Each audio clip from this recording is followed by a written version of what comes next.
បងប្អូនទាំងអស់គ្នាថ្ងៃនេះជួបអ្នកគ្រូទៀតហើយយើងមកសិក្សាពីមេរៀនទី1ដែលនិយាយអំពីចំនួនចំពោះមេរៀនចំនួននេះវគ្គមុនគឺយើងនិយាយពីចំណុចកគឺ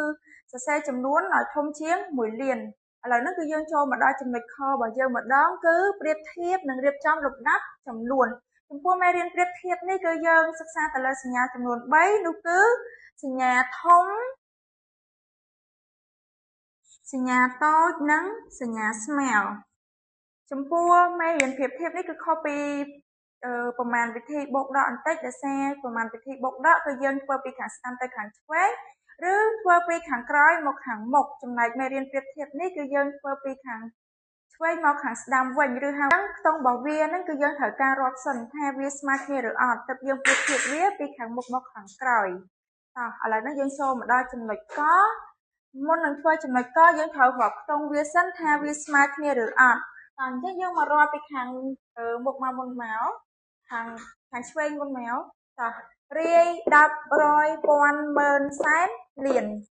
មកខាងទៀតរាយ10 100 1000 10000 សែនចំពោះខ្ទង់កម្ខាងមានដល់ទៅ3លានជាងនិងម្ខាងទៀតមានដល់ទៅ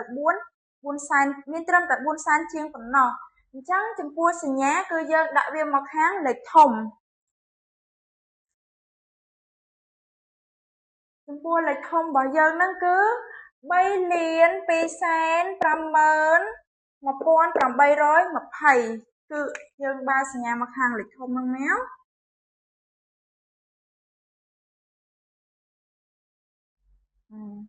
បន្ទាប់ពីយើងធ្វើប្រមាណធ្វើខ្ទង់ករួចហើយយើងមកមើលខ្ទង់ខម្ដង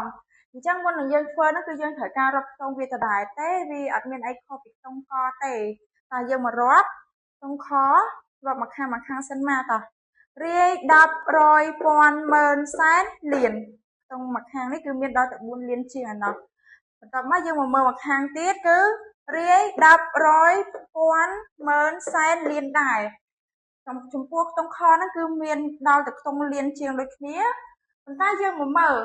មកខាងនេះគឺមានត្រឹមតែ46មានត្រឹមតែ46ទេមើលពីខ្ទង់ខាងមុខណាចំណែកមកខាងទៀតគឺមានដល់47អញ្ចឹងយើងអាចសន្និដ្ឋានបានហើយថាមកខាងណាធំជាងអញ្ចឹងចំពោះសញ្ញាធំគឺយើងបើទៅខាងនេះមកខាង47នេះបន្ទាប់ពីយើងធ្វើខ្ទង់ខរួចហើយឥឡូវហ្នឹងគឺយើងចូលមកដល់ខ្ទង់កម្ដងចំពោះខ្ទង់កគឺយើងធ្វើអត់ខុសគ្នាពីខ្ទង់ពីខាងលើទេគឺស្រៀងតែគ្នាដែរទេជាដំបូងនេះគឺយើងមករាប់វាសិនមករាយ10 100 1000 10000 សែនមកខាងនេះគឺមានត្រឹមតែ6សែនជាងទេចូលមកដល់មកខាងទៀតគឺរាយ10 100 1000 10000 សែនលានចំណែកមកខាងទៀតគឺមានដល់6លានជាងអញ្ចឹងយើងមិនគិតអីច្រើនទេយើងអាចសន្និដ្ឋានបានហើយថា6សែននិង6លានជាងហ្នឹងគឺ6លានជាងធំជាងអញ្ចឹងយើងបើសញ្ញាទៅខាងលេខធំមកបន្ទាប់ពីខ្ទង់កធ្វើហើយយើងចូលដល់ខ្ទង់ចុងក្រោយគឺខ្ទង់ខយើងធ្វើដូចតែ3ខាងលើដែរទេយើងមករាប់ទាំងអស់គ្នារាយ10 100 1000 10000 សែនមកខាងនេះគឺមាន7សែនជាងចំណែកមកខាងទៀតវិញរាយ10 100 1000 10000 សែនគឺមាន7សែនជាងដូចគ្នាអញ្ចឹងយើងមកមើលថាតើខ្ទង់ទាំងពីរហ្នឹងស្មើគ្នាឬអត់យើងមកអានម្ដងមកខ្ទង់7សែន23500មកខាងនេះគឺមាន7សែន7សែន23500ចំណែកមកខាងទៀតគឺមាន7សែន